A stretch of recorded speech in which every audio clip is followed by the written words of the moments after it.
I grew up as a pretty normal kid. I had a great family, my parents are together, and I have a brother and sister that are good to me. I have tons of friends that played lots of sports, and I did well in school. But for some reason, my first year of middle school was a huge transition for me. I wasn't my normal self, and I was changing completely. In elementary school, I had a reading disability and was required to go to classes for help. This disability continued into sixth grade, but for some reason in sixth grade, I hated going to these classes. I was turning into a kid who had secret problems. I started not to want to go to school. I would do everything possible to make sure I did not make it to school. I would act like could not hear my mom when she came to wake me up, and sometimes I would even run away and hide until my mom just gave up on taking me to school. I was starting to miss so much school that I did not even have the grades for my classes. My friends started to ask me where I was by phone. Even they could not get me to go to school.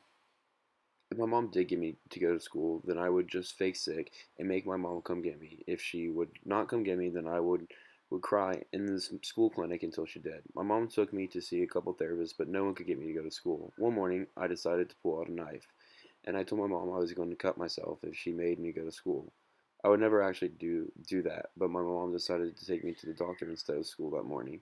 The doctor told me that I would have to get put into a hospital for 3 days because I told my parents that I was going to hurt myself.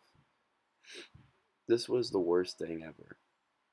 I had to go sit with a bunch of kids that wanted to hurt themselves when I really just did not want to go to school.